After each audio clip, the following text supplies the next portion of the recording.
Renon menyampaikan permintaan maafnya atas apa yang telah terjadi sebelumnya.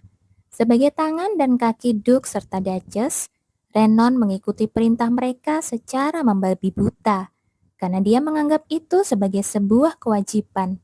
Dan rasa tanggung jawab itu berlaku ke seluruh keluarga Duke.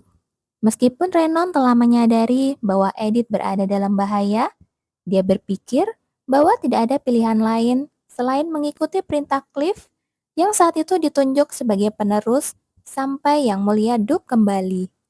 Tapi saat melihat keberanian Anna, Renon akhirnya menyadari bahwa dia telah salah. Namun menurut Anna, pada saat itu justru Renonlah yang telah mengambil keputusan yang tepat, sedangkan dia sudah sewajarnya dihukum karena tidak mematuhi perintah. Itu memang benar jika mereka berada di masa lalu, tapi di saat itu mereka berada di ambang era yang baru. Saat itu, Duchess sedang berusaha meyakinkan Yang Mulia Duke untuk mengangkat Killian sebagai penerusnya. Dan jika Killian dan Edith kelak memimpin keluarga ini, maka bentuk loyalitas yang mereka harapkan dari pengikut mereka adalah keberanian seperti yang ditunjukkan oleh Anna. Anna merasa bingung. Kenapa Renon mengungkapkan hal ini kepadanya? Jika Duchess masih membujuk Yang Mulia Duke, berarti belum ada keputusan yang ditetapkan. Dan jika Anna menyebarkan hal ini, maka posisi Renon akan terancam. Tapi alasan Renon memberitahukan kelemahannya ini kepada Anna karena dia ingin lebih mengenal Anna dan menjalin hubungan yang lebih serius dengannya. Dan sejak saat itu, Anna terlihat selalu bengong saat mengerjakan tugas-tugasnya. Meskipun semua hasil pekerjaannya memang selalu sempurna, pelayan lain pun mulai menggosipkannya. Mereka curiga Anna baru saja menerima pengakuan cinta dari pria yang sempurna hingga bisa membuat pikirannya melayang. Tapi ada juga yang tidak mempercayai gosip itu. Anna yang dingin seperti bongkahan es dan hanya bisa tersenyum di depan Nona Edith, mana mungkin bisa pacaran. Anna terus memikirkan apa yang disampaikan oleh Renon. Itu adalah pengakuan cinta yang tidak bisa dia terima. Mengingat status kebangsawanan dan juga hubungan kerja mereka. Walaupun Renon sudah mengakui bahwa semua yang diucapkannya adalah tulus dan sudah melalui banyak pertimbangan.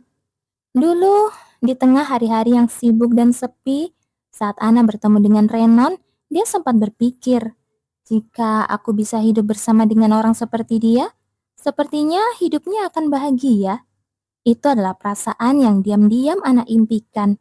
Meskipun sudah mendapatkan pengakuan cinta dari Renon, Anna malah merasa ini terlalu berlebihan untuknya. Dia yang bukan siapa-siapa, pasti hanya akan menjadi beban dan menahan langkahnya. Karena itulah, Anna akhirnya menolak pengakuan cinta itu. Tidak disangka, Erdin dan Liliana yang mendengarkan cerita Renon malah menangis sedih. Sarah juga heran, bagaimana bisa ayahnya itu tidak tahu kalau ibunya menolak karena rasa bersalah. Tapi ekspresi datar istrinya yang sempurna itu memang membuat Renon kesulitan menebak isi hati Anna. Kemudian, waktu berlalu dan musim berganti. Sampai akhirnya, Erdin lahir saat musim panas yang indah. Anna yang saat itu sedang menggendong Erdin mendapatkan sebuah kejutan dari Edith yang baru saja kembali dari istana. Itu adalah gelar kebangsawanan. Edith tahu bahwa Anna tidak memiliki ambisi untuk mendapatkan gelar. Tapi karena dia akan menjadi pengasuh Erdin, Edith berharap Anna tidak menolaknya. Edith selalu mengharapkan kebahagiaan untuk Anna, yang sudah dianggapnya seperti sahabatnya yang paling berharga. Edith tidak ingin Anna hanya terus bersamanya saja. Edith ingin agar Anna menemukan pasangan yang baik dan membangun keluarga. Namun sebelum Anna menerima surat pengangkatan kebangsawanannya, dia menitipkan Erdin kepada Killian dan langsung bergegas keluar. Anna langsung berlari menemui Renon. Anna yakin Renon sudah mengetahui semua hal ini. Tapi ternyata itu bukan hasil dari perbuatan Renon, tapi Edith sendirilah yang mengatur semuanya. Anna menanyakan kembali perasaan yang pernah disampaikan Renon pada waktu itu. Apakah saat ini perasaan itu masih tetap sama?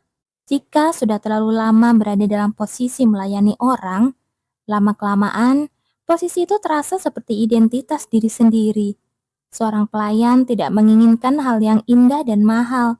Segala sesuatu yang melebihi kesederhanaan adalah keserakahan.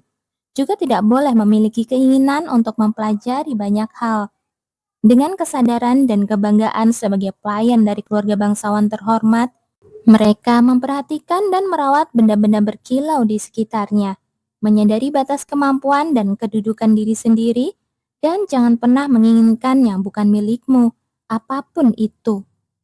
Renon yang masih berpikir kalau Anna mungkin masih kesal karena mengira Renon ikut campur mengenai gelar bangsawan itu, mulai menjelaskan lagi kepada Anna bahwa dia bisa membedakan dengan jelas antara urusan pribadi dan pekerjaan.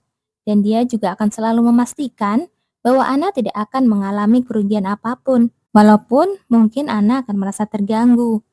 Tapi belum selesai Renon berbicara, bajunya ditarik dan Anna langsung mencium pipi Renon. Dan begitulah, mereka saling memastikan perasaan mereka berdua lewat pelukan dan ciuman cinta yang tulus. Lalu, hidup bahagia bersama sampai sekarang. Dan Sarah adalah anak perempuan yang dikandung Anna di luar ikatan pernikahan. Bersamaan dengan selesainya cerita Renon, Edith dan Kilian kembali ke kediaman. Kemudian mereka bersiap untuk makan malam keluarga. Malam sudah larut, dan Edith yang tidak bisa tidur bertemu dengan Jocelyn yang baru saja kembali dari istana. Jocelyn menceritakan kepada Edith bahwa sepertinya ada hal yang mengganggu pikiran Tuan Putri. Dan keesokan paginya, Edith langsung datang ke istana dan menanyakan secara langsung kepada Catherine.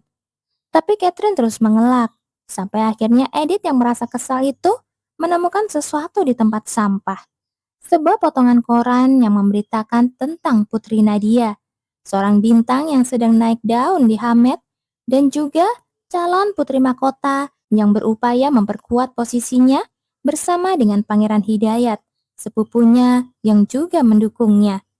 Edith terkejut membaca tentang kisah romantis mereka. Memang sudah beberapa tahun berlalu, tapi bukankah dulu Pangeran Hidayat pernah memiliki hubungan dengan Catherine? Tapi menurut Catherine, tidak pernah ada apa-apa di antara mereka. Hanya beberapa kata yang pernah diucapkan dan beberapa kali saling bertatapan.